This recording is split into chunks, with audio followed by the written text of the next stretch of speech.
차가운 도시의 아침 공기가 이서연의 폐부를 파고들었다. 그녀는 작은 디자인 스튜디오의 창가에 서서 회색빛으로 물든 서울의 스카이라인을 물끄러미 바라보았다. 그녀의 손에는 아직 온기가 남아있는 커피 머그잔이 들려 있었지만 그 온기는 마음속 깊은 곳에서부터 스며 나오는 한기를 녹이기엔 역부족이었다. 겉으로 보기에 그녀의 삶은 안정을 되찾은 듯 했다. 폭력적이었던 전 남편과 지긋지긋했던 시댁에서 벗어나 자신만의 작은 회사를 차리고 사랑하는 아들 민준과 함께 살아가는 삶. 그것은 그녀가 수년간 꿈꿔왔던 평화였다. 하지만 평화는 언제나 유리처럼 위태로웠다. 어제 변호사에게서 온 전화 한 통이 그 유리에 잔인한 균열을 만들었다. 전 시댁인 태양그룹의 최 씨 일가가 민준의 양육권을 주장하며 소송을 제기했다는 소식이었다. 그들은 서연의 불안정한 경제 상황과 싱글맘이라는 지위를 문제 삼아 태양그룹의 유일한 후계자를 자신들이 키워야 한다고 주장했다. 피가 거꾸로 솟는 분노와 함께 심장이 차갑게 식는 절망감이 그녀를 덮쳤다. 그들은 언제나 이런 식이었다. 돈과 권력으로 모든 것을 빼앗고 짓밟으려 했다. 대표님, 오늘 오후 미팅 자료입니다. 젊은 직원이 조심스럽게 서류를 내밀었다. 서연은 애써 표정을 갈무리하며 돌아섰다. 그녀는 무너질 수 없었다. 직원들의 생계가, 그리고 무엇보다 민준의 미래가 그녀의 어깨에 달려 있었다. 그녀는 강인해야만 했다. 고마워요. 김대리, 검토해볼게요. 그녀의 목소리는 놀랍도록 차분했지만 서류를 받아드는 손끝은 미세하게 떨리고 있었다. 그녀는 자신의 연약함을 누구에게도 보이고 싶지 않았다. 스튜디오를 나와 집으로 향하는 발걸음은 청은망은 무거웠다. 그녀의 유일한 안식처인 작은 아파트에 가까워질수록 불안감은 더욱 커졌다. 문을 열었을 때 그녀를 맞이한 것은 고소한 저녁 식사 냄새와 아이의 해맑은 웃음소리였다. 거실에서는 아들 민준이 새로운 가사관리인인 강지훈의 등에 올라타 말타기 놀이를 하고 있었다. 아이의 웃음소리가 집안을 가득 채우고 있었고 그 광경은 마치 한 폭의 평화로운 그림 같았다. 강지훈이라는 남자는 그녀의 삶에 갑자기 나타난 이질적인 존재였다.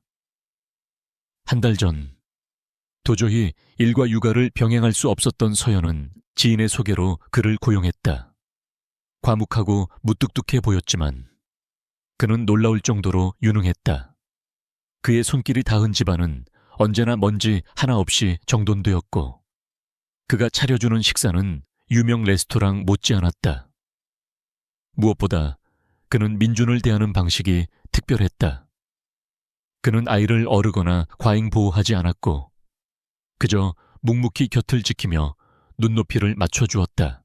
민준은 낯을 많이 가리는 아이였지만 유독 지훈을 잘 따랐다.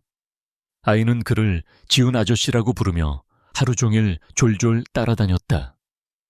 서연은 그들의 모습을 보며 안도감을 느끼면서도 한편으로는 설명할 수 없는 위화감을 느꼈다. 강지훈은 너무 완벽했다.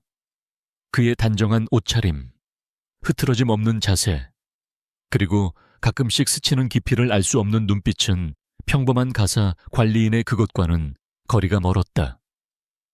하지만 지금은 그런 의문을 품을 여유조차 없었다. 다녀오셨습니까? 서연을 발견한 지훈이 민준을 등에서 조심스럽게 내려놓으며 묵례했다. 그의 목소리는 언제나처럼 낮고 차분했다. 민준이 서연에게 달려와 와락 안겼다.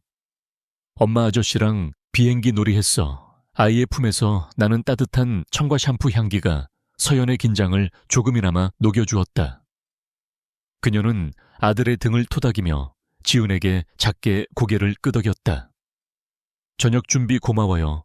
항상 신세만 지내요. 그녀의 말에 그는 그저 담담히 대꾸할 뿐이었다. 해야 할 일입니다. 저녁 식사 시간. 세 사람은 식탁에 마주 앉았다. 지훈이 만든 따뜻한 수프와 정갈한 반찬들이 놓여 있었다. 민주는 서툴지만 직접 숟가락질을 하려 애썼고, 지우는 그런 아이를 묵묵히 지켜보다가 입가에 묻은 밥풀을 조용히 닦아주었다. 서연은 그 다정한 모습을 보며 복잡한 감정에 휩싸였다. 아주 만약에 이 남자가 정말 민준의 아빠였다면 어땠을까? 이런 평범하고 따뜻한 저녁 식사가 일상이 될 수 있었다면. 하지만 현실은 냉혹했다. 식사를 마친 후 서연은 민준을 재우러 방으로 들어갔다. 아이는 금세 새근새근 잠이 들었다. 잠든 아들의 얼굴을 가만히 내려다보았다. 최영호. 그 인간의 흔적은 어디에서도 찾아볼 수 없는, 오로지 자신만을 좇는 천사 같은 얼굴이었다. 최 씨 일가는 민준이 자신들의 핏줄이라는 이유만으로 아이를 탐내고 있었다. 아이의 행복이나 의사는 안중에도 없었다. 서연은 주먹을 꽉 쥐었다. 절대로 민준을 빼앗길 수 없었다. 무슨 수를 써서라도, 어떤 대가를 치르더라도 아들은 자신이 지킬 것이다. 거실로 나왔을 때 지우는 이미 모든 설거지와 뒷정리를 마친 상태였다.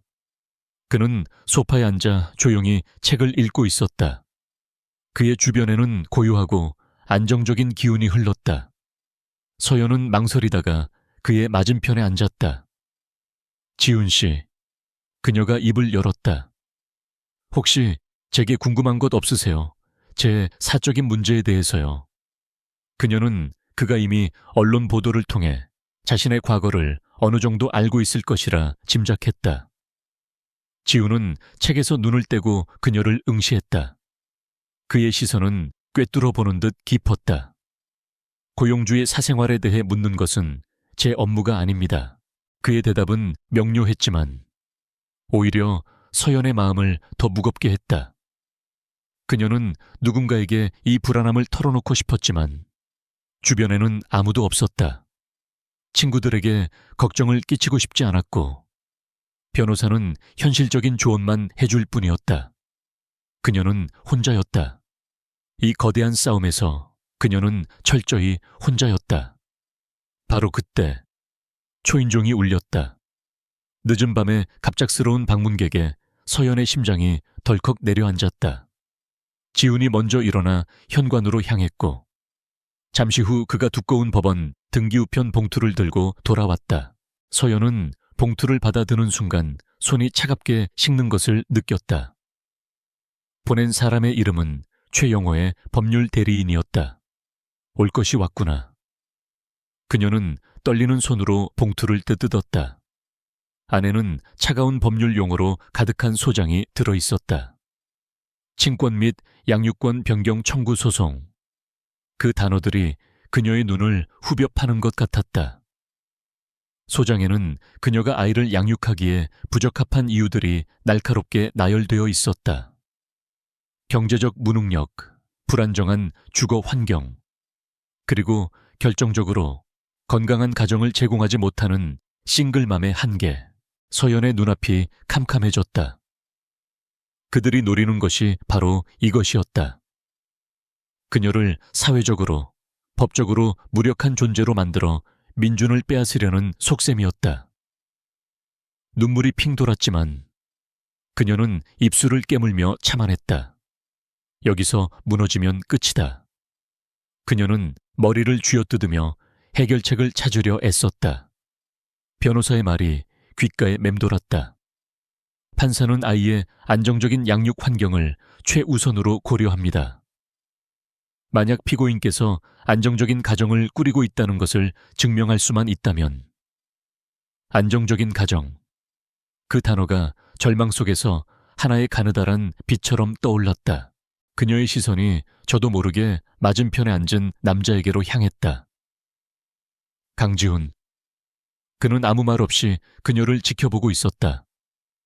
그의 표정은 무심한 듯 보였지만 눈빛 깊은 곳에서는 어떤 종류의 동요가 일렁이고 있었다.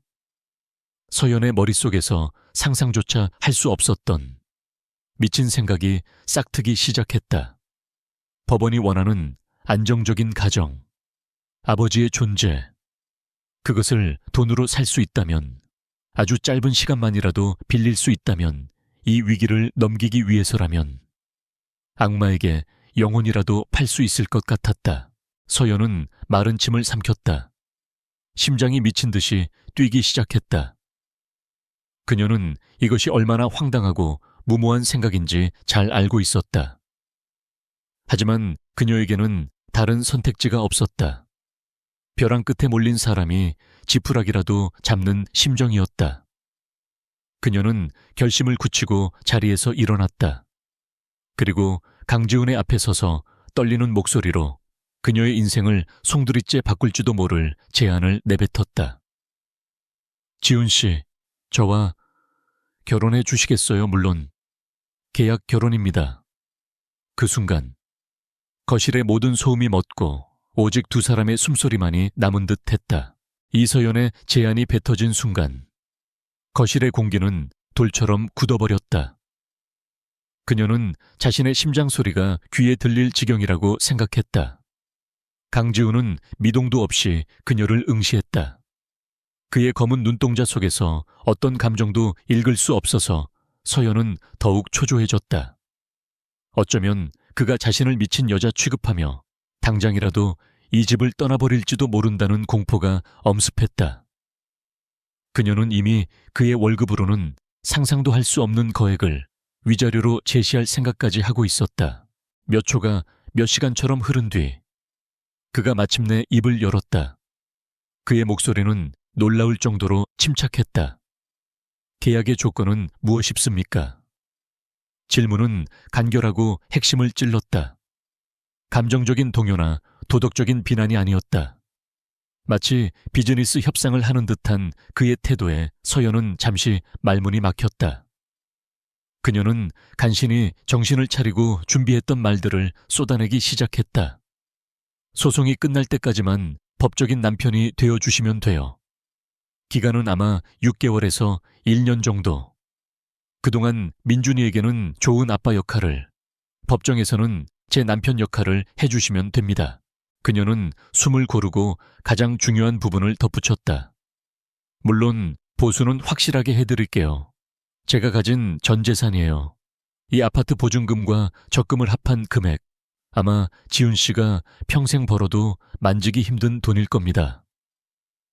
그녀는 자신의 말이 상대에게 모욕적으로 들릴 수도 있다는 것을 알았지만 절박함 속에서 다른 방법은 떠오르지 않았다.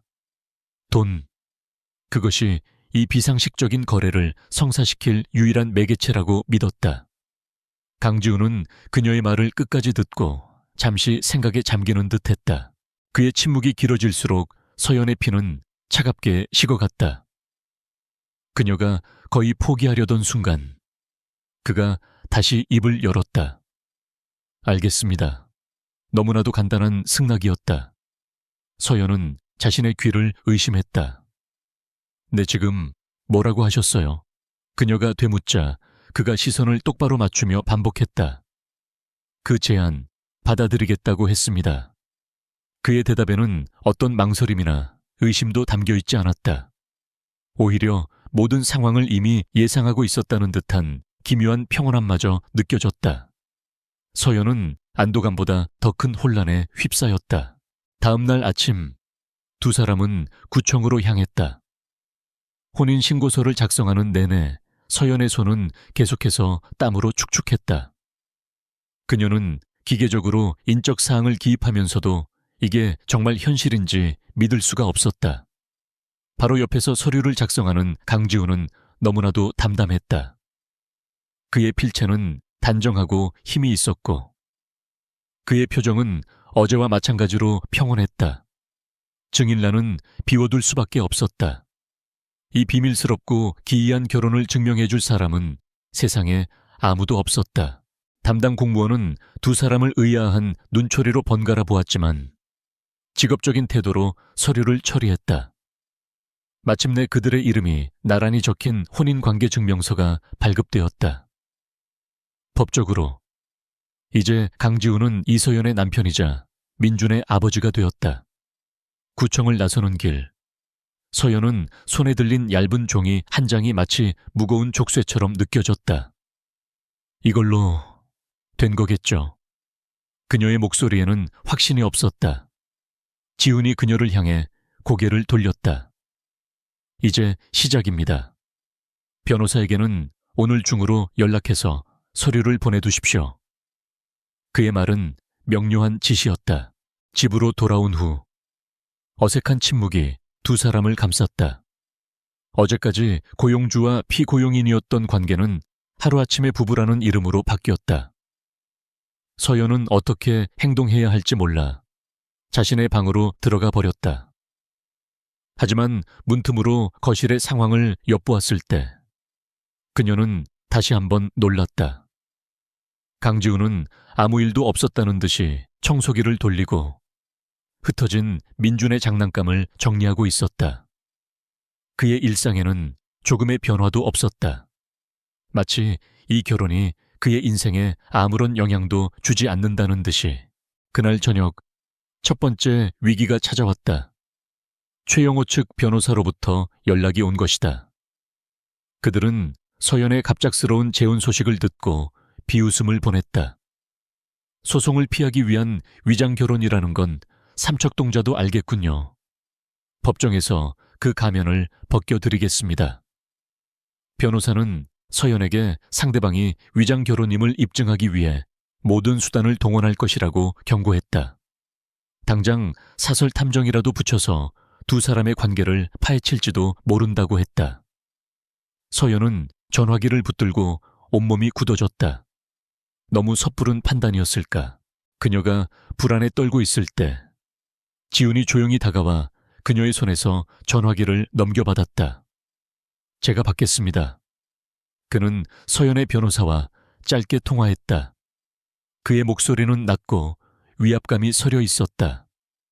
상대방의 불법적인 사생활 조사가 예상되니 접근금지 가처분 신청을 준비해 주십시오. 증거는 제가 확보해서 넘겨드리겠습니다. 그의 단호한 태도에 베테랑 변호사마저 잠시 말을 잃은 듯했다. 통화를 마친 그는 서연을 바라보며 말했다. 걱정하지 마십시오. 이제부터는 우리가 진짜 부부라는 것을 증명하면 됩니다. 그날 이후 강지훈의 연기는 시작되었다. 그는 더 이상 서연을 대표님이라고 부르지 않았다. 대신 서연 씨 혹은 민준이 있을 때는 여보라고 자연스럽게 칭했다. 아침에 출근하는 서연의 넥타이를 매주거나 퇴근 시간에 맞춰 현관문 앞에서 그녀를 기다리는 등 그는 다정한 남편의 역할을 완벽하게 수행했다. 처음에는 어색하고 불편해서 그를 피하기만 하던 서연도 그의 자연스러운 행동에 점차 익숙해져 갔다.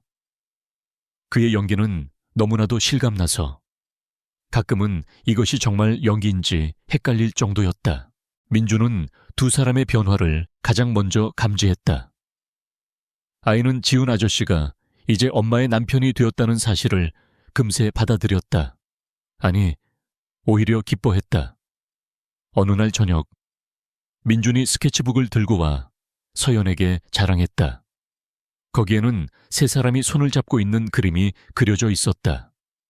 엄마와 자신, 그리고 지훈. 그림 속에서 세 사람은 모두 활짝 웃고 있었다. 서연은 그 그림을 보고 가슴 한구석이 아려왔다.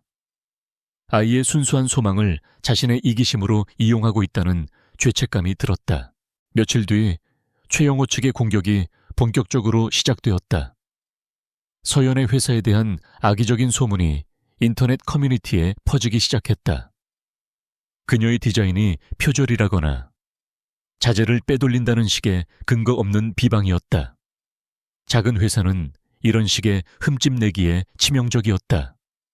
당장 계약을 재고하겠다는 클라이언트들의 전화가 빗발쳤다. 서연은 해명 자료를 준비하며 밤을 새웠지만 한번 퍼진 소문을 되돌리기란 쉽지 않았다. 그녀가 절망에 빠져 있을 때 또다시 지훈이 나섰다. 그는 서연이 잠든 사이 자신의 방에서 노트북을 켰다. 화면에는 복잡한 코드와 데이터들이 떠 있었다. 그는 몇 번의 키보드 조작만으로 악성 게시물이 최초로 유포된 IP 주소를 추적해냈다. 그것은 태양그룹의 자회사 중 하나인 광고대행사 사무실이었다. 그는 익명의 제보자 형식으로 해당 증거 자료를 언론사와 경찰 사이버 수사대에 동시에 전송했다. 다음 날 아침, 모든 악성 게시물은 깨끗하게 사라졌고 오히려 태양그룹이 비열한 방식으로 경쟁사를 공격했다는 역풍이 불기 시작했다.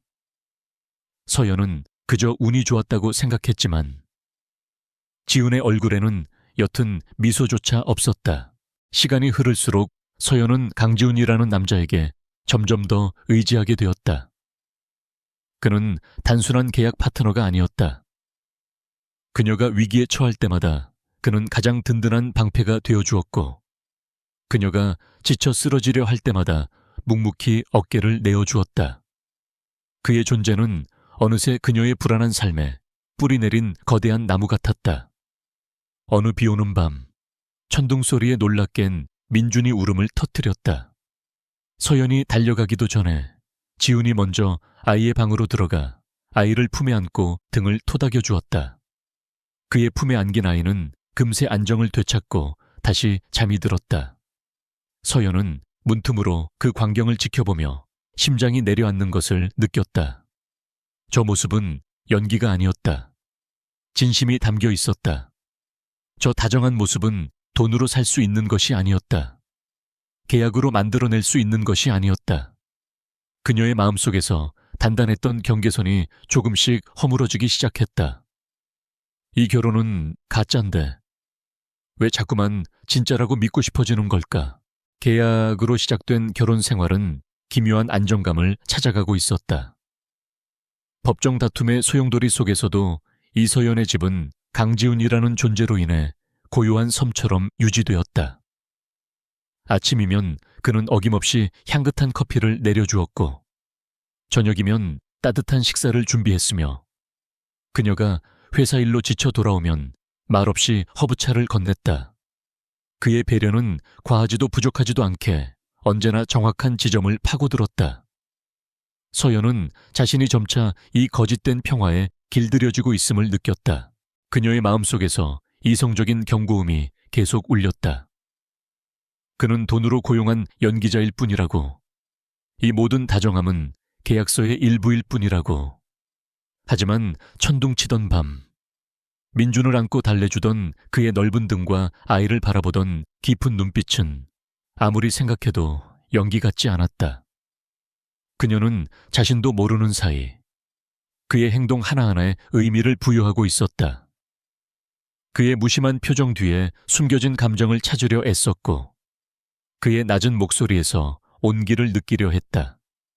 감정의 둑이 조금씩 무너져 내리고 있었다. 완벽한 일상에 첫 번째 균열이 생긴 것은 어느 주말 오후였다. 서연은 다음 주에 있을 중요한 프레젠테이션 때문에 거실 테이블에 온갖 서류를 펼쳐놓고 머리를 싸매고 있었다. 클라이언트는 까다로운 해외 투자사였고 그들이 요구하는 시장 분석 보고서는 그녀의 작은 회사가 감당하기엔 벅찬 수준이었다. 그녀가 복잡한 수치와 그래프를 보며 한숨을 내쉬고 있을 때 주방을 정리하던 지훈이 그녀의 등 뒤로 다가왔다. 문제가 있습니까? 그는 질문이 아닌 확인에 가까운 어조로 물었다. 서연은 무심코 푸념을 늘어놓았다. 아니에요. 그냥 해외 투자 자본의 유동성 예측이 너무 어려워서요. 제가 이런 금융 분야는 잘 몰라서. 그녀는 그가 자신의 말을 이해하리라고는 전혀 기대하지 않았다. 하지만 그는 테이블 위 서류를 잠시 훑어보더니 정확하게 문제의 핵심을 짚어냈다. 이 데이터는 유럽중앙은행의 금리 정책 변수를 고려하지 않았군요. 그리고 동남아시아 시장에 신규 인프라 투자 규모도 빠져 있습니다. 그것들을 반영하면 예측치가 훨씬 안정적으로 나올 겁니다. 그의 지적은 날카롭고 정밀했다. 마치 월스트리트의 펀드 매니저가 할 법한 분석이었다. 서연은 순간 망치로 머리를 한 대 맞은 듯한 충격을 받았다. 지훈 씨가 이런 걸 어떻게 아세요? 그녀가 놀라서 묻자 그는 별일 아니라는 듯 어깨를 으쓱하며 대답했다. 예전에 잠시 관심이 있어서 책을 몇 권 읽어본 것뿐입니다.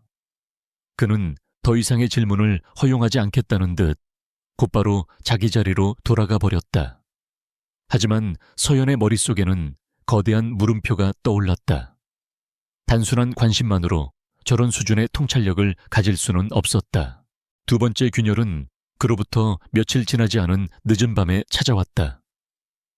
갈증을 느껴 잠에서 깬 서연은 물을 마시기 위해 조용히 거실로 나갔다. 그때 베란다에서 희미하게 새어나오는 불빛과 함께 누군가의 낮은 목소리가 들려왔다. 강지훈이었다. 그는 누군가와 통화를 하고 있었다. 서연은 저도 모르게 발소리를 죽이고 벽 뒤에 몸을 숨겼다.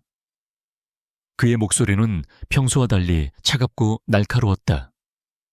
전문 용어들이 섞여 있어 모든 내용을 이해할 수는 없었지만 몇몇 단어는 그녀의 귀에 똑똑히 박혔다. 초해영호가 미끼를 문 것 같나. 자금 흐름을 계속 주시해 이사회 소집일 전까지 모든 증거를 확보해야 한다. 태양그룹의 내부 감사팀은 우리가 심어놓은 사람으로 교체하고 그래, 계획대로 진행해. 태양그룹, 최영호, 이사회. 서연은 온몸에 피가 차갑게 식는 것을 느꼈다. 그가 왜 전 남편과 시댁의 이름을 입에 올리는 거지. 그가 하는 말들은 마치 거대한 전쟁을 지휘하는 장군의 언어 같았다. 서연이 놀라 작게 숨을 들이쉬는 순간 그의 목소리가 뚝 끊겼다. 잠시 후 그가 베란다 문을 열고 나왔고 어둠 속에서 두 사람의 시선이 마주쳤다. 그의 눈빛은 서늘했다. 평소의 온화함은 온데간데 없었다. 그는 서연을 발견하고도 조금도 당황한 기색 없이 오히려 모든 것을 꿰뚫어 보는 듯한 시선으로 그녀를 응시했다. 잠이 안 오십니까? 그의 목소리는 다시 평소의 차분함을 되찾았지만 서연은 방금 전에 냉혹한 기운을 잊을 수 없었다. 그냥 목이 말라서요. 누구랑 통화하신 거예요? 그녀는 최대한 아무렇지 않은 척 물었다. 그는 잠시의 망설임도 없이 대답했다. 옛날 친구입니다. 잠결에 들으셨나 봅니다. 완벽한 거짓말이었다. 서연은 더 이상 아무것도 묻지 못하고 방으로 돌아왔지만 그날 밤 한숨도 잘 수 없었다. 의심의 씨앗은 싹을 틔우고 걷잡을 수 없이 자라나기 시작했다. 서연은 그를 관찰하기 시작했다. 그의 사소한 습관, 말투, 행동거지 하나하나를 뜯어보았다. 그는 언제나 정해진 시간에 일어나고 잠들었으며 그의 방은 언제나 호텔 스위트룸처럼 완벽하게 정돈되어 있었다. 마치 오랫동안 엄격한 통제 속에서 살아온 사람 같았다. 그러던 어느 날 서연은 그의 옷을 세탁하기 위해 바지 주머니를 확인하다가 딱딱한 물체를 발견했다. 그것은 묵직한 금속으로 만들어진 만년필이었다. 그녀가 아는 브랜드는 아니었지만 한눈에 봐도 최고급 수제품임을 알 수 있었다. 뚜껑에는 작게 AURA라는 단어와 함께 독특한 문양이 새겨져 있었다. 서연은 무심코 인터넷에서 그 단어를 검색해 보았다. 그리고 검색 결과의 첫 줄을 보는 순간 그녀는 숨을 멈췄다. 오라그룹, 에유라그룹, 대한민국 재계 서열 5위 안에 드는 거대 기업의 이름이었다. 그리고 그 만년필에 새겨진 문양은 오라그룹의 비공식적인 VIP 심벌이었다. 심장이 쿵쾅거리기 시작했다. 단순한 우연일까 아니면 그녀는 만년필을 조용히 제자리에 돌려놓았다.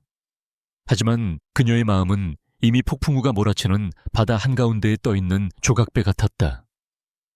강지훈, 그는 대체 누구일까? 평범한 가사 관리인이 아니라는 것은 확실했다. 그렇다면 그는 왜 정체를 숨기고 자신의 집에 들어온 것일까? 태양그룹과는 무슨 관계일까? 어쩌면 그는 최 씨 일가에서 보낸 스파이일지도 모른다는 끔찍한 생각마저 들었다. 그가 보여준 모든 친절과 다정함이 사실은 자신을 속이기 위한 정교한 연기였다고 생각하니 온몸에 소름이 돋았다. 그날 이후 두 사람 사이에는 보이지 않는 벽이 생겼다. 서연은 예전처럼 그를 편하게 대할 수 없었다. 그녀의 말수는 줄었고 그녀의 시선에는 경계심이 가득했다. 지우는 그녀의 변화를 눈치챘지만 아무것도 묻지 않았다. 그는 여전히 완벽한 남편이자 아빠의 역할을 수행했지만 그 완벽함이 이제는 서연에게 섬뜩하게 느껴졌다. 그의 친절 뒤에 숨겨진 진짜 목적이 무엇인지 알 수 없다는 사실이 그녀를 미치게 했다. 막 피어나려던 연약한 감정은 불신과 의심이라는 차가운 서리를 맞고 그대로 얼어붙어 버렸다. 이제 그녀의 집은 더 이상 안전한 피난처가 아니었다.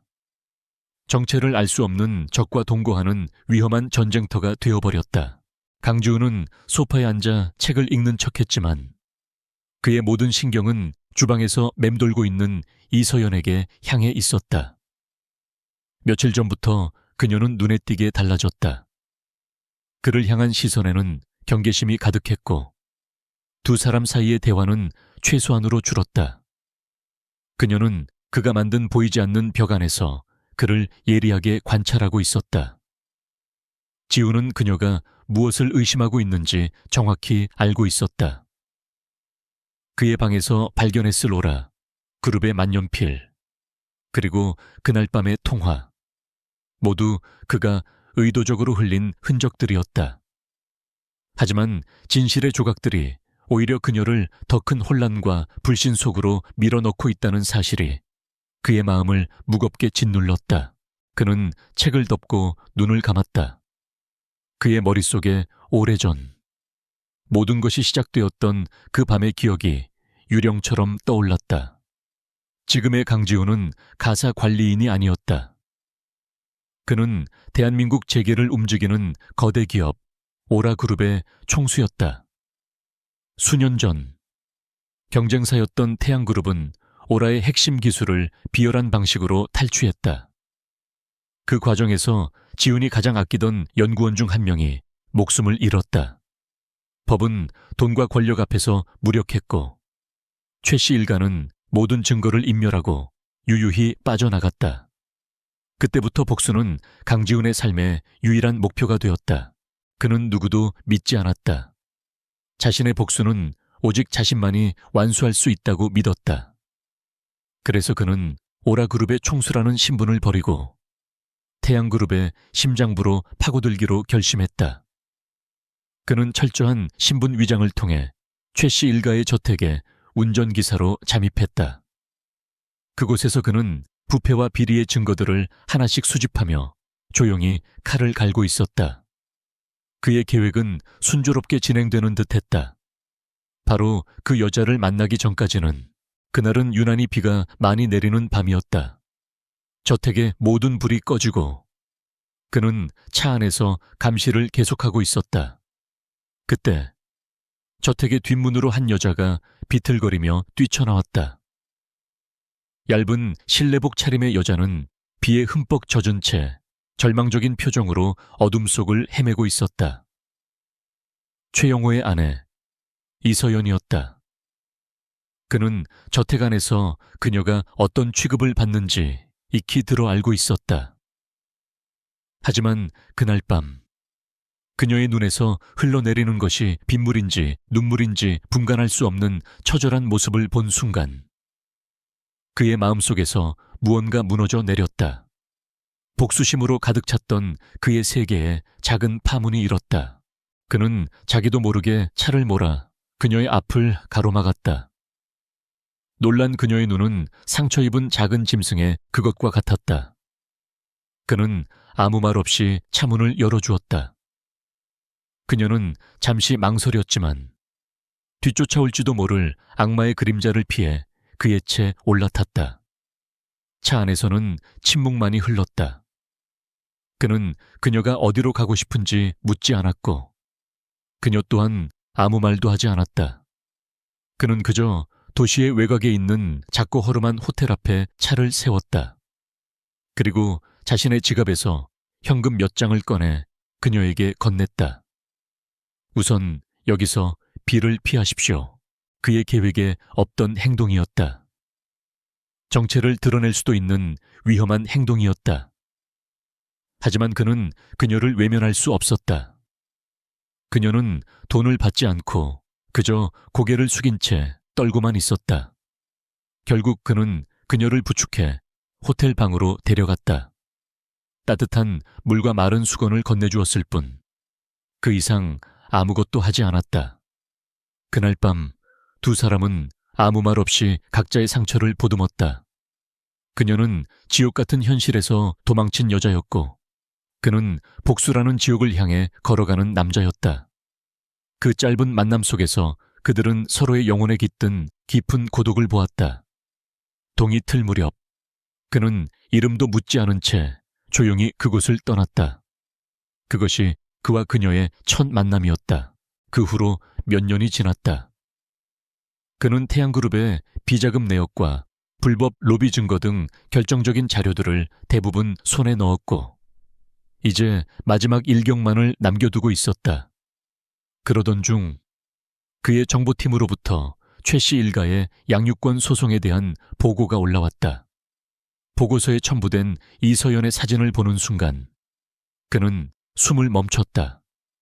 몇 년 동안 그의 뇌리에서 희미한 잔상으로만 남아있던 그날 밤의 여인이었다. 그리고 그녀의 옆에는 작은 아이, 민준이 있었다. 아이의 나이를 계산해 본 순간 그의 심장은 거세게 요동치기 시작했다. 설마 그럴 리가. 그는 즉시 사람을 시켜 민준의 머리카락 샘플을 몰래 확보했다. 유전자 검사 결과는 그의 가설이 사실임을 증명했다. 민준은 그의 아들이었다. 태어나서 처음으로 느껴보는 강렬한 감정이 그의 온몸을 휩쓸었다. 복수는 이제 더 이상 단순한 과거의 청산이 아니었다. 그것은 자신의 아들과 그 어머니의 미래를 되찾기 위한 성전이 되었다. 그는 즉시 모든 계획을 수정했다. 그리고 그는 이서연의 구인 공고를 보고 직접 가사 관리인으로 지원했다. 가장 가까이에서 자신의 힘으로 그들을 지키기 위해서였다. 다시 현재로 돌아왔다. 지우는 조용히 일어나 민준이 잠든 방으로 들어갔다. 아이는 평화로운 얼굴로 잠들어 있었다. 자신의 핏줄, 자신의 아들. 그는 손을 뻗어 아이의 부드러운 머리카락을 조심스럽게 쓸어 넘겼다. 이 작은 생명을 지킬 수만 있다면 그는 어떤 대가라도 치를 수 있었다. 이서연이 자신을 의심하고 경계하는 것은 당연했다. 그녀는 이미 세상의 온갖 배신을 겪어온 사람이었다. 그는 그녀에게 모든 것을 설명하고 싶었지만 아직은 때가 아니었다. 태양그룹이라는 거대한 악의 뿌리를 완전히 뽑아내기 전까지는 그는 완벽한 타인으로 남아야 했다. 그는 잠든 아들의 얼굴에 자신의 얼굴을 가까이 가져갔다. 아주 작은 목소리로 오직 자신만이 들을 수 있는 약속을 속삭였다. 조금만 기다려다오. 아들아, 아빠가 이 모든 것을 끝내고 너와 내 엄마에게 진짜 가족을 선물해 줄게. 그의 눈빛은 그 어느 때보다 단단하고 결연했다. 이서연의 불신은 그에게 아픈 상처였지만 동시에 그의 결의를 더욱 굳건하게 만드는 채찍질이기도 했다. 그는 이제 더 이상 물러설 곳이 없었다. 자신의 모든 것을 걸고 이 싸움을 끝내야만 했다. 이서연은 더 이상 의심의 무게를 견딜 수 없었다. 정체를 알 수 없는 남자와 한 지붕 아래에서 아들을 키우고 있다는 사실이 그녀의 숨통을 조여왔다. 그녀는 진실을 알아야만 했다. 그것이 어떤 끔찍한 결과를 가져오더라도 이 불확실성보다는 나을 것이라고 생각했다. 그날 밤 민준이 잠든 것을 확인한 그녀는 결심을 굳히고 거실로 나갔다. 강지우는 소파에 앉아 조용히 창밖의 야경을 보고 있었다. 그의 등이 왠지 모르게 고독해 보였지만 그녀는 마음을 다잡았다. 할 얘기가 있어요. 서연의 목소리는 차갑게 가라앉아 있었다. 지훈이 천천히 고개를 돌렸다. 그의 눈빛은 모든 것을 예상했다는 듯 깊고 고요했다. 서연은 그의 눈을 피하지 않고 정면으로 마주했다. 그녀는 품속에 숨겨두었던 오라그룹의 만년필을 꺼내 테이블 위에 올려놓았다. 묵직한 금소금이 정적을 깨뜨렸다. 이게 뭔지 설명해 주시겠어요? 당신의 놀라운 금융 지식과 한밤중에 수상한 통화에 대해서도요. 당신 대체 누구죠? 그녀의 목소리는 끝으로 갈수록 떨리고 있었다. 그가 만약 최 씨 일가에서 보낸 사람이라면 그녀는 이 자리에서 모든 것을 끝장낼 각오였다. 강지훈은 테이블 위에 만년필을 잠시 내려다보았다. 그의 얼굴에 처음으로 당황이나 곤혹스러움과는 다른 미묘한 씁쓸함이 스쳐 지나갔다. 그는 길게 숨을 내쉬더니 마침내 입을 열었다. 그의 목소리에는 희미한 피로감이 묻어 있었다. 당신이 생각하는 그런 사람은 아닙니다. 최 씨 일가와는 아무 관련 없습니다. 그의 단호한 부정에 서연은 오히려 더 혼란스러워졌다. 그럼 누구냐고요? 그녀가 소리치자 그는 고개를 들어 그녀의 눈을 똑바로 응시했다. 그의 시선에는 어떤 거짓이나 기만도 느껴지지 않았다. 오직 깊은 슬픔만이 담겨 있을 뿐이었다. 나는 빚에 쫓기는 사람입니다. 그의 고백은 너무나도 뜻밖이었다. 그는 자신이 과거에 작은 투자 회사를 운영했다고 말했다. 사업은 순조로웠지만 믿었던 동업자의 배신으로 하루아침에 모든 것을 잃고 거액의 사채, 빚까지 떠안게 되었다고 했다. 그는 만년필을 집어들며 말을 이었다. 이건 잘나가던 시절에 받았던 선물입니다. 지금의 저와는 어울리지 않는 물건이죠. 그는 자신이 사채업자들을 피해 신분을 숨기고 살아가고 있으며 가사 관리인 일은 세상의 눈을 피하기 위한 가장 좋은 방법이었다고 설명했다. 그의 이야기는 너무나도 구체적이고 논리 정연했다. 그의 얼굴에 서린 고통과 회한은 너무나도 진짜 같아서 서연은 자신도 모르게 그의 이야기에 빠져들었다. 그가 보여준 지식과 능력은 모두 그의 과거로부터 비롯된 것이었다. 그럼 그 전화는? 그녀가 마지막 의심의 끈을 놓지 않고 물었다. 옛 동료입니다. 아직 저를 걱정해주는 유일한 사람이죠. 그 친구를 통해 사채업자들의 동향을 파악하고 있었습니다. 그의 대답에는 막힘이 없었다. 모든 조각들이 아귀가 딱딱 들어맞았다. 거대한 음모의 배우일지도 모른다고 생각했던 남자가 사실은 자신처럼 세상의 폭력에 쫓기는 연약한 피해자였다는 사실에 서연은 거대한 충격과 함께 미안함을 느꼈다. 그녀는 그를 의심하고 경계하며 차갑게 대한 자신의 행동이 후회스러웠다. 그녀의 눈빛이 흔들리는 것을 본 지훈이 마지막 쐐기를 박았다. 이 사실을 알게 된 이상 제가 이 집에 더 머무는 것은 당신과 민준이에게 위험한 일이 될 겁니다. 내일이라도 당장 떠나겠습니다. 계약은 파기하는 것이 맞습니다. 그의 말에 서연의 심장이 덜컥 내려앉았다. 그가 떠난다고 이 위태로운 상황에서 자신과 민준의 유일한 방패막이가 되어주었던 그가 사라진다고 상상만으로도 끔찍했다. 그녀는 저도 모르게 그의 팔을 붙잡았다. 안 돼요. 떠나지 마세요. 그녀의 입에서 튀어나온 말은 그녀 자신도 놀랄 만큼 절박했다. 그녀는 그가 필요했다. 단순히 소송을 위한 계약 남편으로서가 아니었다. 그녀는 강지훈이라는 사람, 그 자체를 잃고 싶지 않았다. 그녀는 이제 그의 비밀을 알게 된 유일한 사람이었다. 그녀가 그를 지켜줘야 한다는 이상한 의무감마저 들었다. 여기는 안전해요. 아무도 당신을 찾지 못할 거예요. 제가 지켜줄게요. 그녀의 말에 지훈의 눈동자가 깊게 흔들렸다.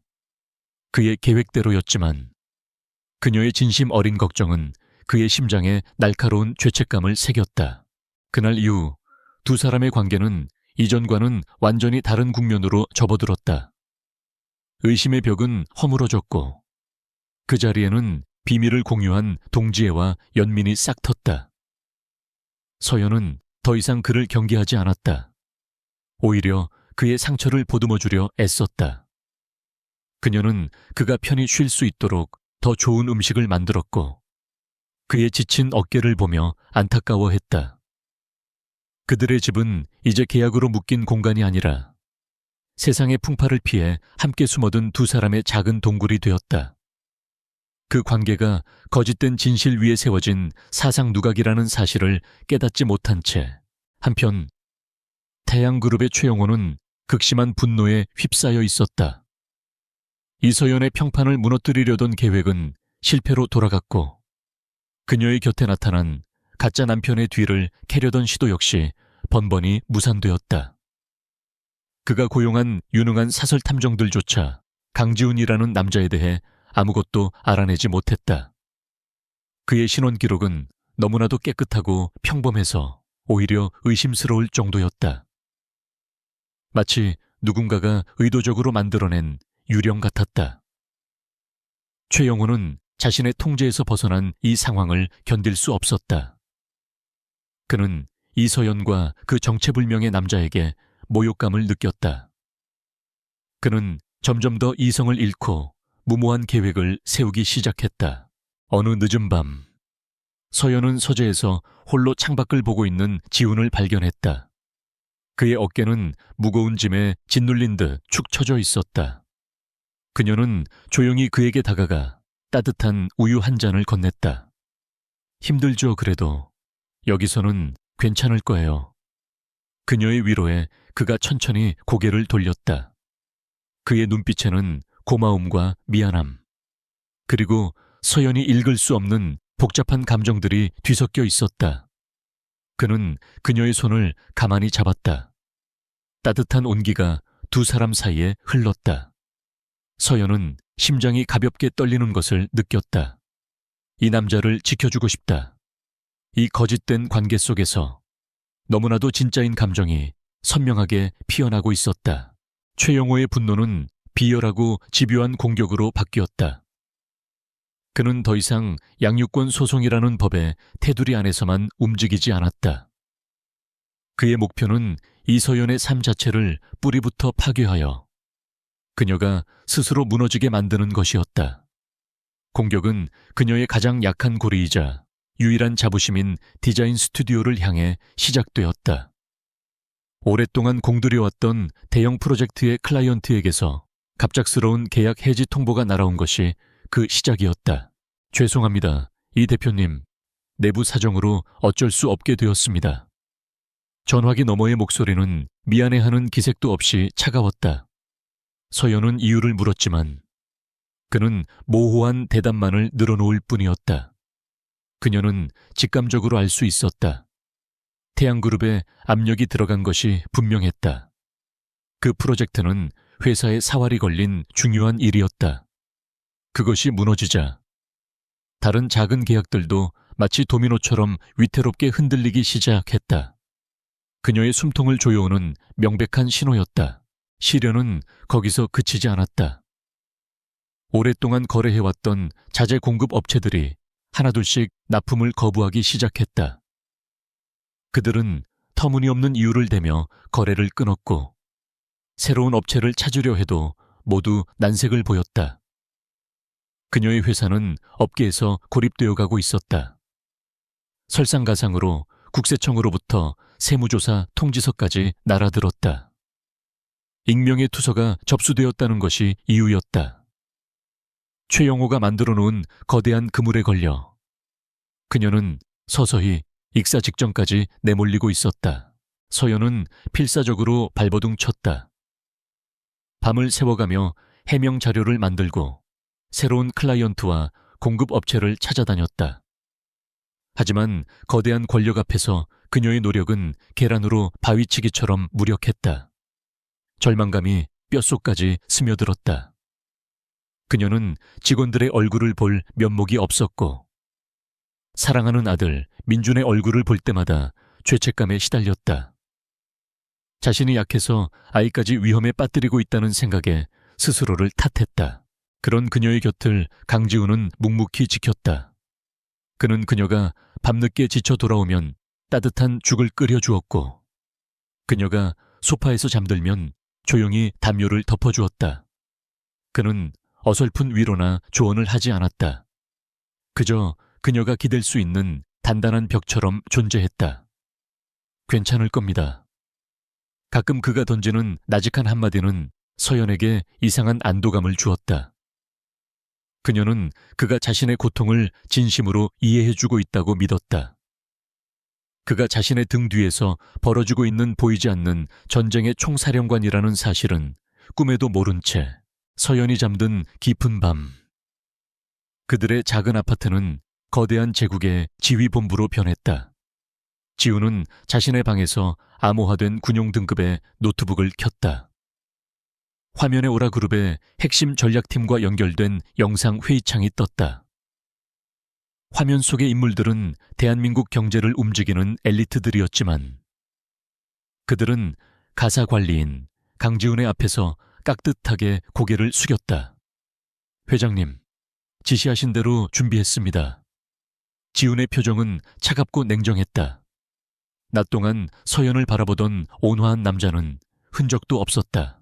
초의 다음 수를 보고해 그의 명령에 전략팀장이 브리핑을 시작했다. 이서연 대표의 클라이언트를 빼앗은 J&H건설은 태양그룹의 위장 자회사입니다.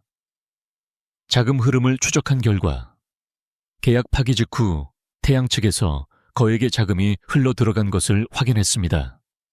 지훈의 입꼬리가 비스듬히 올라갔다. 잘 됐군. J&H건설에 우리가 준비한 카드를 제시해 오라그룹의 동남아 신도시 개발 프로젝트 참여권을 미끼로 던져. 단 조건은 이서연 대표와의 계약을 즉시 원상 복구하고 위약금의 2배를 보상하는 것이다. 그의 지시는 거침없고 정교했다. 자재 공급을 막았던 업체들에는 오라그룹의 자회사들이 더 좋은 조건으로 독점 계약을 제안했다.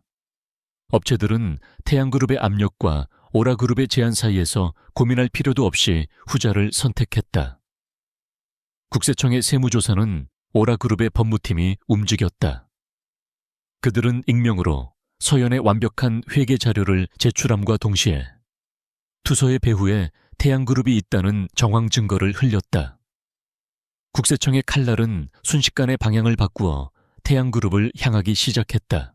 다음 날 아침 서연에게는 기적 같은 일들이 일어나기 시작했다. 계약을 해지했던 클라이언트가 먼저 연락해와 사과하며 계약의 즉시 복원을 요청했다. 심지어 막대한 위약금까지 제시했다. 등을 돌렸던 공급업체들은 이전보다 더 좋은 조건으로 자재를 납품하겠다고 머리를 조아렸다. 국세청에서는 세무조사가 착오였다며 공식적인 사과 통보를 보내왔다. 모든 것이 마치 악몽에서 깨어난 것처럼 제자리를 찾아갔다. 그녀는 자신의 노력이 마침내 결실을 보았다고 혹은 운이 좋았다고 생각하며 기뻐했다. 그날 저녁 서연은 오랜만에 밝은 표정으로 식탁에 앉았다. 그녀는 지훈에게 오늘 있었던 기적 같은 일들을 신나게 이야기했다. 정말 믿을 수가 없어요. 모든 게 한꺼번에 해결됐어요. 이제 정말 괜찮을 것 같아요. 그녀의 웃는 모습을 보며 지훈도 희미하게 미소 지었다. 정말 다행입니다. 당신이 노력한 결과일 겁니다. 그는 모든 공을 그녀에게 돌렸다. 서연은 그의 격려에 가슴이 벅차올랐다. 이 남자가 곁에 있기에 이 모든 것을 해낼 수 있었다고 생각했다. 그녀가 잠시 민준의 방으로 들어간 사이 지훈의 휴대폰이 짧게 진동했다. 암호화된 메시지였다. 발신인은 그의 비서실장이었다. 2단계 작전 완료. 목표 태양그룹의 자금 유동성. 예상대로 급격히 악화되고 있습니다. 3단계 실행 준비 완료. 지훈은 메시지를 확인하고 조용히 삭제했다. 그의 얼굴에서 미소는 사라지고 얼음장처럼 차가운 전략가의 표정만이 남아있었다. 그의 조용하고 치밀한 방역은 이제 막 시작되었을 뿐이었다. 최영호는 아직 자신이 누구를 적으로 삼았는지 전혀 깨닫지 못하고 있었다. 회사의 위기가 기적처럼 해결되면서 이서연의 집에는 오랜만에 평화가 찾아왔다. 팽팽하게 당겨져 있던 긴장의 끈이 느슨해지자 그동안 억눌려왔던 감정들이 수면 위로 떠오르기 시작했다. 서연은 자신도 모르게 강지훈을 눈으로 좇는 시간이 늘어났다. 그가 민준이와 함께 블록을 쌓는 모습을, 그가 무심한 표정으로 저녁 식사를 준비하는 뒷모습을, 그가 소파에 앉아 책을 읽는 옆모습을 가만히 바라보았다. 그녀의 심장은 더 이상 그를 단순한 계약 파트너나 동정의 대상으로 보지 않았다. 그는 어느새 그녀의 일상에 깊숙이 스며들어 있었다. 그의 존재가 없는 아침과 저녁은 이제 상상할 수 없었다. 그녀는 그가 끓여주는 커피 향에 잠을 깼고 그의 인기척에 안도감을 느끼며 잠이 들었다. 이 감정의 정체를 애써 외면하려 했지만 그럴수록 마음속 파문은 더욱 커져만 갔다. 이 집은 더 이상 단순한 계약의 공간이 아니었다. 세 사람이 함께 웃고 먹고 잠드는 진짜 가정의 온기를 품기 시작했다. 감정의 둑이 무너진 것은 어느 금요일 밤이었다. 그날 오후 법원으로부터 양육권 소송의 최종 변론 기일이 잡혔다는 통지서가 도착했다. 앞으로 한 달 뒤였다. 임시 방편으로 얻은 평화가 끝나고 피할 수 없는 마지막 전쟁이 코앞으로 다가왔다는 사실이 그녀의 심장을 옥죄었다. 애써 괜찮은 척 저녁 식사를 마쳤지만 밤이 깊어지자 억눌렀던 불안과 공포가 검은 파도처럼 그녀를 덮쳤다. 그녀는 아무도 모르게 베란다로 나가 차가운 밤 공기를 마셨다. 눈물이 뺨을 타고 흘러내렸다. 지난 몇 년간의 고통스러운 시간들이 주마등처럼 스쳐 지나갔다. 최 씨 일가에서 겪었던 멸시와 폭력, 홀로 아이를 낳고 기르며 견뎌야 했던 가난과 외로움. 그리고 이제 마지막 남은 희망인 민준이마저 빼앗길지 모른다는 절망감. 그녀는 강한 척했지만 사실은 무너지기 직전이었다. 그녀가 소리 없이 어깨를 떨며 울고 있을 때 누군가 조용히 다가와 그녀의 어깨에 따뜻한 담요를 덮어주었다. 강지훈이었다. 그는 아무 말도 하지 않았다. 그저 그녀의 옆에 서서 함께 도시의 야경을 바라볼 뿐이었다. 그의 침묵은 그 어떤 위로의 말보다 더 큰 힘을 가지고 있었다.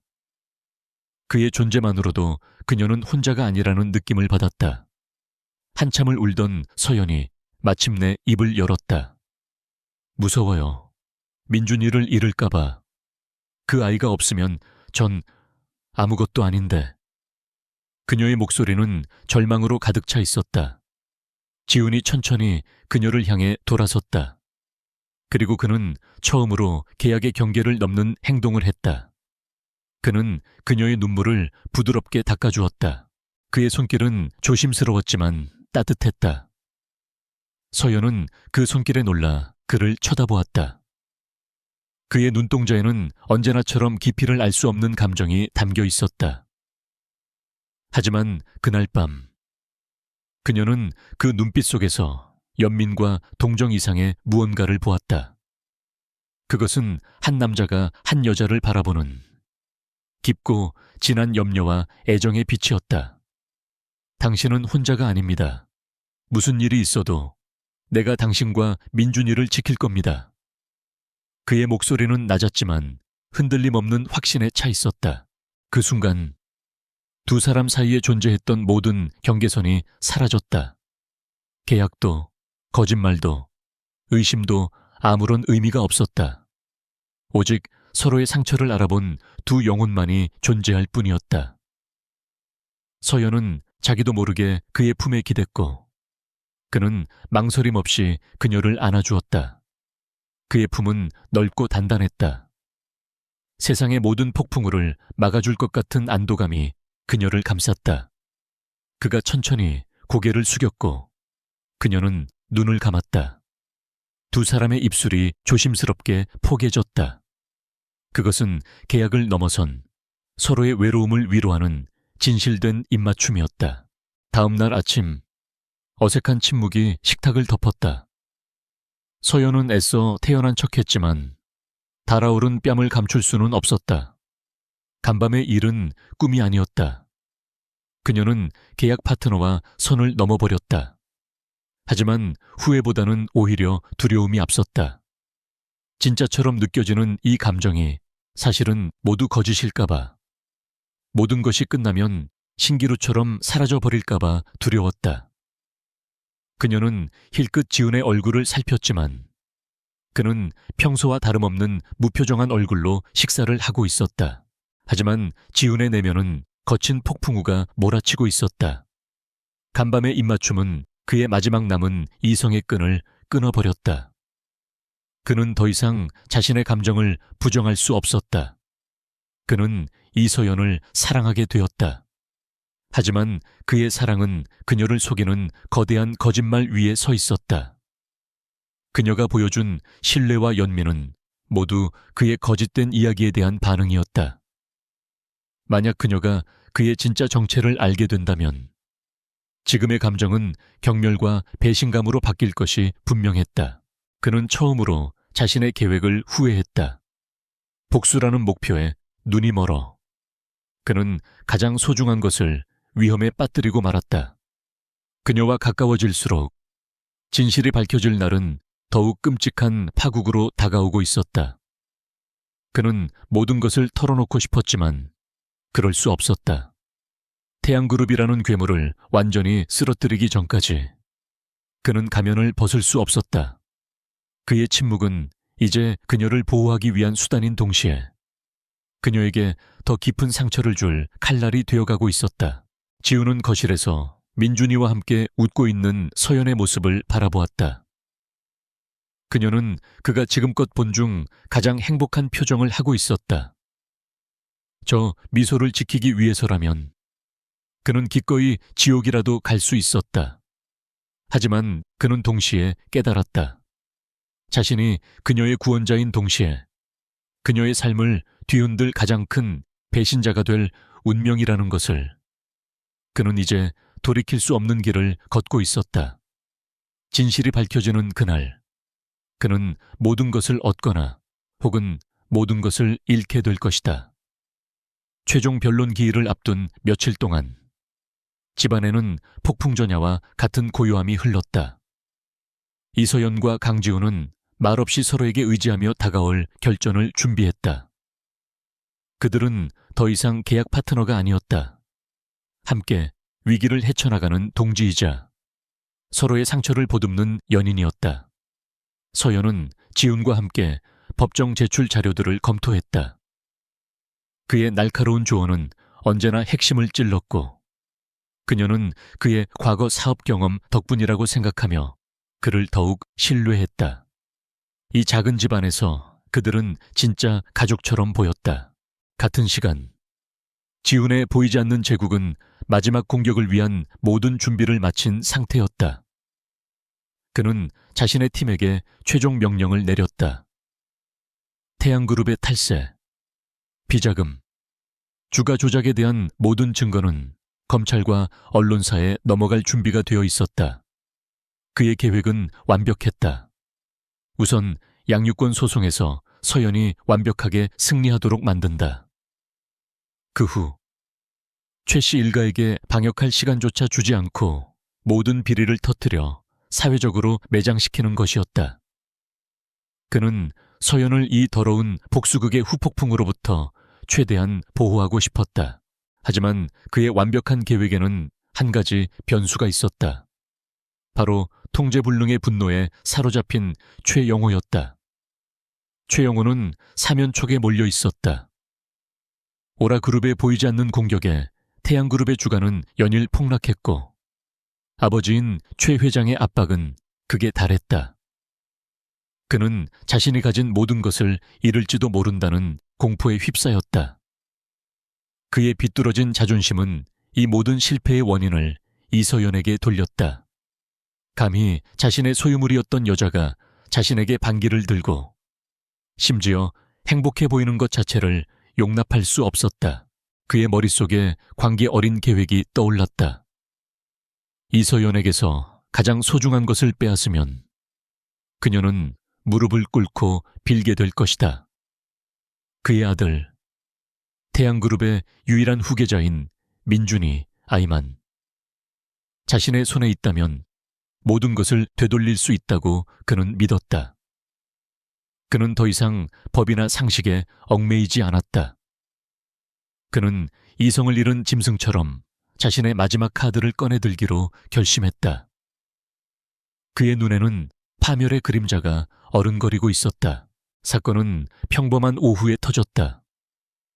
서연은 중요한 미팅 때문에 평소보다 조금 늦게 민준의 유치원으로 향했다. 하지만 그녀가 도착했을 때 유치원 선생님은 아이가 이미 1시간 전에 하원했다는 충격적인 말을 전했다. 아버님 쪽 비서라는 분이 오셔서 아버님이 아이를 보고 싶어 하신다고 데려갔어요. 선생님의 말에 서연의 눈앞이 하얘졌다. 강지훈에게는 비서가 없었다. 심장이 바닥으로 떨어지는 것 같았다. 최영호, 그 인간의 짓이었다. 서연이 공황 상태에 빠져 경찰에 신고하려던 바로 그 순간 그녀의 휴대폰이 울렸다. 발신인은 최영호였다. 그녀는 떨리는 손으로 전화를 받았다. 수화기 너머로 그의 의기양양하고 잔인한 목소리가 들려왔다. 내 아들은 이제 내가 데리고 있다. 찾고 싶나? 그럼 당장 양육권 소송을 취하하고 친권 포기 각서에 도장 찍어. 그리고 우리 가족에게 공개적으로 사과해. 그럼 아들 얼굴을 다시 볼 수 있을 거야. 그의 요구는 명백한 협박이었다. 미친 자식, 당장 내 아들 돌려줘. 서연의 절규에도 그는 비웃음으로 답했다. 시간은 많지 않아. 내일 정오까지. 그렇지 않으면 네 아들을 다시는 볼 수 없을 줄 알아. 전화가 끊겼다. 서연은 그대로 주저앉아 버렸다. 세상이 무너져 내리는 것 같았다. 그녀의 최악의 악몽이 현실이 된 것이다. 그녀는 울부짖으며 집으로 달려갔다. 이 상황을 해결해 줄 사람은 오직 한 사람, 강지훈뿐이었다. 그는 어려운 일을 처리하는데 익숙한 사람이니까. 집에 도착한 서연은 울음 섞인 목소리로 모든 상황을 설명했다. 그녀의 절망적인 이야기를 듣는 동안 강지훈의 얼굴에서 모든 감정이 사라졌다. 평소의 온화함과 차분함은 온데간데 없고 빙하처럼 차갑고 날카로운 분노가 그의 얼굴을 뒤덮었다. 서연이 그에게 매달려 도움을 청하는 순간 그의 눈빛이 변했다. 그녀가 알던 빚에 쫓기던 가사 관리인은 그 자리에 없었다. 그의 안에서 잠자고 있던 진짜 지배자가 깨어났다. 그는 서연의 어깨를 단단히 붙잡았다. 정확히 몇 시에 전화가 왔습니까? 그의 목소리는 강철처럼 차가웠다. 그는 서연의 대답을 듣자마자 숨겨두었던 위성 전화를 꺼내들었다. 그리고 그녀가 한 번도 들어본 적 없는 명료하고 위압적인 명령을 내리기 시작했다. 오메가 프로토콜을 발동한다. 지금 즉시 목표물의 휴대폰 위치를 추적해. 알파팀은 해당 좌표로 즉시 출동. 5분 내로 영상 확보한다. 민간인 피해는 절대 없어야 해. 목표는 자산 회수. 나도 곧 출발한다. 서연은 그 자리에 얼어붙었다. 오메가 프로토콜 알파팀 그녀는 그 단어들의 의미를 알 수 없었지만 그가 내뿜는 압도적인 권위와 통제력은 느낄 수 있었다. 눈앞의 남자는 그녀가 알던 강지훈이 아니었다. 그는 숨겨진 서랍에서 그녀가 본 적 없는 고성능 차량의 키를 꺼내 들었다. 그리고 문을 향해 걸어가던 그는 잠시 멈춰서서 충격에 빠진 그녀를 돌아보았다. 그의 눈빛은 흔들림 없었고 그의 목소리에는 절대적인 확신이 담겨 있었다. 여기서 기다리십시오. 내가 우리 아들 반드시 데려오겠습니다. 그 말을 남기고 그는 어둠 속으로 사라졌다. 서연의 세상은 완전히 뒤집혀 버렸다. 이서연이 남겨진 아파트 안에서 초조하게 시간을 확인하고 있을 때 강지훈은 이미 도시의 밤을 가르는 검은 짐승이 되어 있었다. 그가 운전하는 검은색 세단은 평범한 외관과 달리 오라그룹의 최첨단 기술이 집약된 움직이는 지휘 통제실이었다. 그의 이어피스에서는 쉴 새 없이 보고가 들어왔다. 회장님, 목표 차량은 현재 강변북로를 통해 동쪽으로 이동 중입니다. 차량 내부 영상 확보했습니다. 자산 민준의 안전을 확인했습니다. 저항은 미미할 것으로 예상됩니다. 지훈의 얼굴은 감정 없는 암살자의 그것처럼 차가웠다. 그의 머릿속에서는 수십 가지의 시뮬레이션이 동시에 돌아가고 있었다. 아들의 안전을 확보하기 위한 최적의 경로와 방법, 단 하나의 오차도 용납할 수 없었다. 그는 한적한 터널로 접어들면서 나직이 명령을 내렸다. 계획대로 지금 진입한다. 그의 말이 끝나기 무섭게 어디선가 나타난 검은색 SUV 2대가 최영호가 탄 벤의 앞뒤를 완벽하게 차단했다. 급정거한 벤이 미처 대응하기도 전에 잘 훈련된 검은 양복의 남자들이 나타나 순식간에 운전석과 조수석을 제압했다. 모든 것은 단 1분 만에 끝났다. 지훈은 자신의 차에서 내려 벤의 뒷문으로 다가갔다. 문을 열자 겁에 질려 울고 있는 민준이와 당황해서 어쩔 줄 모르는 최영호의 모습이 보였다. 아빠. 민준이가 그를 발견하고 외쳤다. 그 순간 지훈의 차가운 얼굴에 처음으로 균열이 생겼다. 그는 성큼 안으로 들어가 아들을 품에 안았다. 아이의 작은 떨림이 그의 심장을 아프게 파고들었다. 그는 아들의 등을 토닥이며 속삭였다. 괜찮아, 민준아. 이제 아빠가 왔어. 다 괜찮아. 네오, 너 도대체 정체가 뭐야? 최영호가 믿을 수 없다는 듯 소리쳤다. 가사 관리인. 벌레 같은 놈이라고 생각했던 자가 영화에서나 볼 법한 요원들을 이끌고 나타난 상황을 그의 머리는 이해하지 못했다. 지훈은 민준을 자신의 부하에게 안전하게 인계한 뒤 천천히 최영호를 향해 돌아섰다. 그의 눈빛은 지옥의 심연보다도 차가웠다. 내 이름을 알려주지. 나는 오라 그룹의 강지훈 회장이다. 그의 말에 최영호의 얼굴이 하얗게 질렸다. 오라 그룹, 태양그룹을 나락으로 밀어넣고 있던 보이지 않는 손의 주인이 바로 눈앞의 남자였다. 그리고 너, 최영호, 넌 2가지 치명적인 실수를 저질렀다. 지훈이 그의 멱살을 잡고 끌어내리며 나직이 말했다. 첫째는 감히 내 회사에 손을 댄 것이고, 둘째는 내 아들을 건드린 것이다.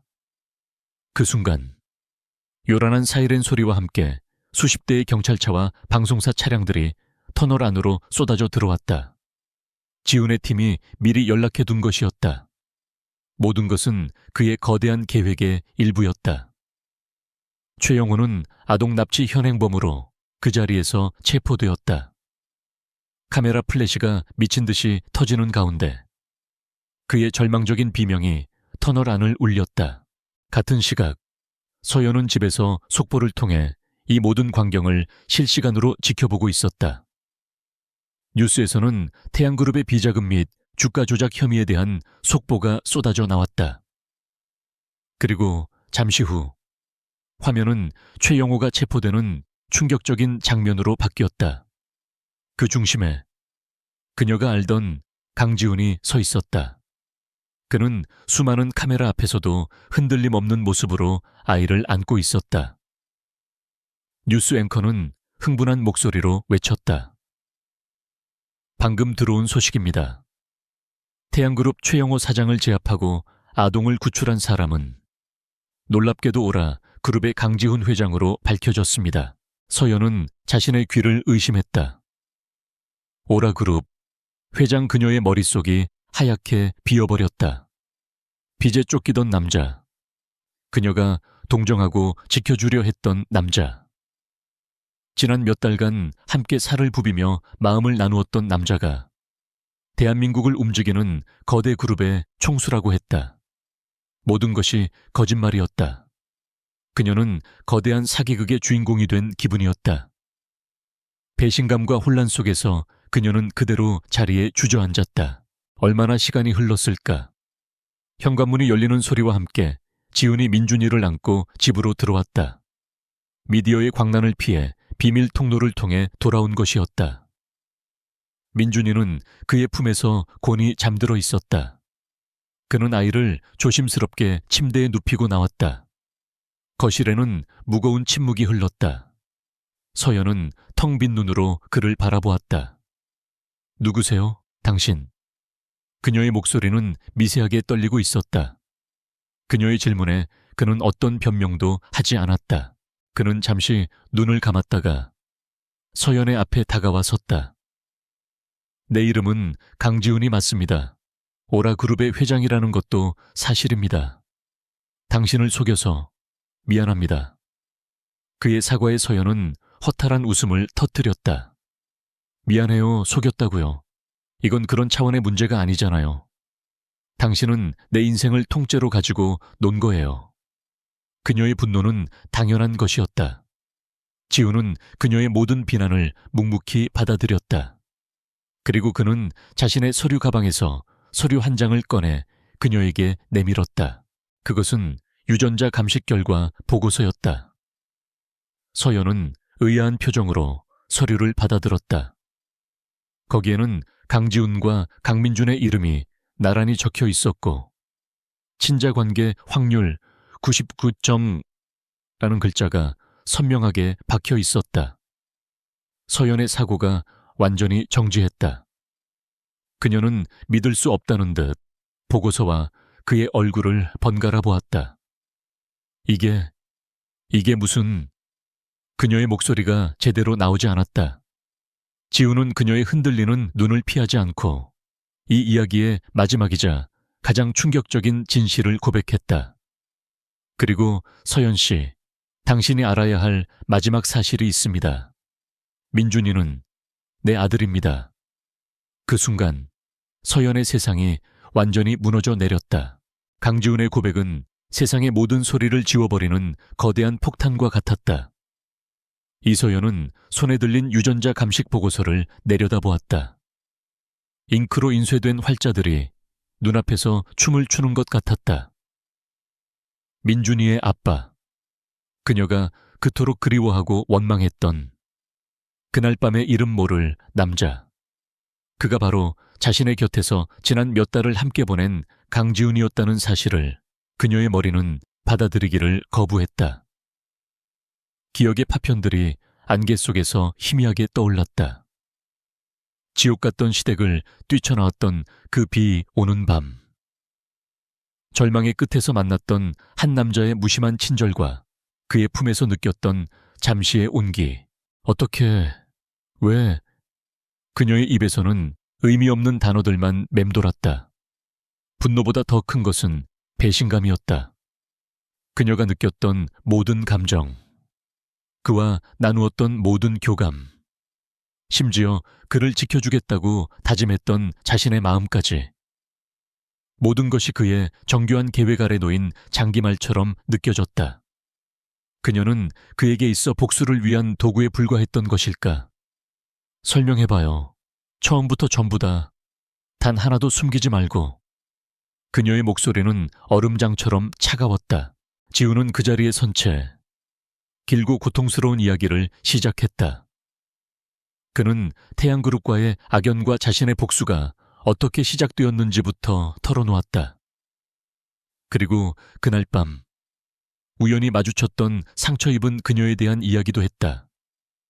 그는 그녀를 일부러 찾아간 것이 아니었으며 그 밤의 일은 계획에 없던 그저 인간적인 연민에서 비롯된 행동이었다고 고백했다. 그는 그 후 그녀를 찾으려 했지만 그녀가 최 씨 일가와 이혼하고 종적을 감추는 바람에 찾을 수 없었다고 했다. 그는 세월이 흘러 양육권 소송 기사를 통해 그녀를 다시 발견했고 민준이의 존재를 알게 되었을 때의 충격에 대해서도 이야기했다. 가사 관리인으로 접근한 것은 아들을 가까이에서 보고 지키고 싶었던 이기적인 마음과 태양그룹을 완벽하게 무너뜨리기 위한 마지막 계획의 일부였음을 인정했다. 빚에 쫓기는 남자라는 거짓말은 그녀의 의심을 피하고 동정을 얻기 위한 비겁한 수단이었다고 말했다. 그의 고백에는 어떤 변명이나 자기 합리화도 없었다. 그는 자신의 모든 행동과 그 동기를 벌거벗은 채 그녀 앞에 내보였다. 이야기가 진행되는 동안 서연은 아무 말 없이 그를 응시했다.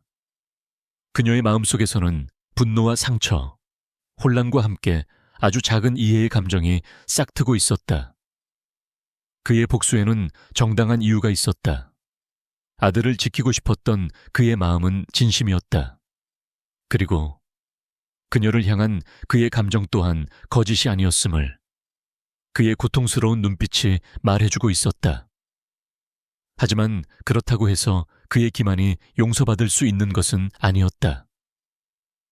당신의 계획 속에서 나는 뭐였죠? 민준이를 되찾기 위한 수단, 아니면 복수를 완성하기 위한 마지막 퍼즐 조각. 그녀의 날카로운 질문에 지우는 고개를 숙였다. 처음에는 그랬을지도 모릅니다. 하지만 당신과 민준이와 함께 살면서 나는 모든 것이 변했습니다. 이 거짓된 가정이 내가 평생 꿈꿔왔던 진짜 행복이라는 것을 깨달았습니다. 당신을 사랑하게 됐습니다. 서연 씨, 이 감정만큼은 단 한순간도 거짓인 적이 없었습니다. 그의 진심 어린 고백이 서연의 얼어붙었던 마음을 미세하게 흔들었다. 그녀는 그가 자신과 민준이를 위해 목숨을 걸고 싸웠다는 것을 부정할 수 없었다. 그의 방식은 틀렸지만 결과적으로 그는 그녀와 아들을 지옥에서 구해냈다. 긴 침묵 끝에 서연이 자리에서 일어났다. 그녀는 서재로 들어가 처음 그들이 작성했던 낡은 결혼 계약서를 가지고 나왔다. 그녀는 계약서를 지훈의 앞에 내밀었다. 이건 이제 아무 의미 없어요. 그녀의 행동에 지훈의 얼굴이 굳어졌다. 그는 그녀가 이별을 고하는 것이라고 생각했다. 그는 그녀의 어떤 결정이든 받아들일 준비를 했다. 당신의 결정이 어떻든 나는 평생 당신과 민준이를 지원하고 지킬 겁니다. 당신을 구속할 생각은 없습니다. 그의 말에 서연은 계약서를 반으로 찢었다. 그리고 다시 한번, 또다시 찢어 잘게 조각내 버렸다. 맞아요. 이건 아무 의미 없어요. 거짓으로 시작된 관계니까. 그녀는 차가운 목소리로 말했다. 하지만 다음 순간 그녀는 찢어진 종이 조각을 테이블 위에 내려놓고 그를 똑바로 바라보았다. 그녀의 눈에는 눈물이 고여 있었지만 그 눈빛은 그 어느 때보다 단단했다. 당신이 한 거짓말들을 쉽게 잊을 수 있을지 모르겠어요. 아마 평생 당신을 원망할지도 모르죠. 하지만 우리가 함께 만든 시간들과 감정들까지 거짓이었다고는 생각하지 않아요. 그녀는 한 걸음 그에게 다가갔다. 그러니 다시 시작해요. 계약서도 거짓말도 없는 관계에서 오라 그룹 회장 강지훈과 디자인 스튜디오 대표 이서연으로, 그리고 민준이의 아빠와 엄마로요. 서로에 대해 아무것도 모르는 사람들처럼 처음부터 하나씩 알아가요. 더 이상 비밀 없이. 그것은 그녀가 내릴 수 있는 가장 어려운 용서이자 가장 용감한 선택이었다. 그녀의 말에 지훈의 눈에서 뜨거운 것이 흘러내렸다. 그는 말없이 그녀를 끌어안았다. 모든 것이 무너져 내린 폐허 위에서 비로소 그들의 진짜 이야기가 시작되고 있었다. 몇 달의 시간이 흘렀다.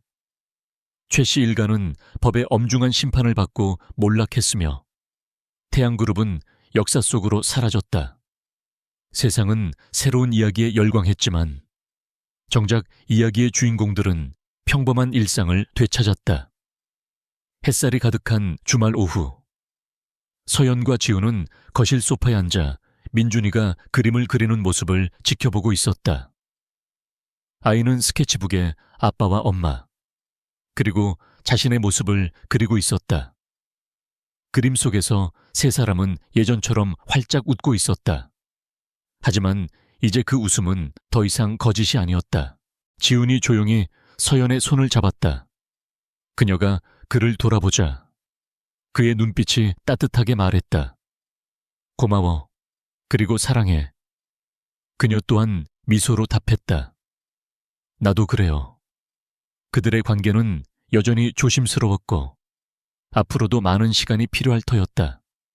하지만 그들은 알고 있었다.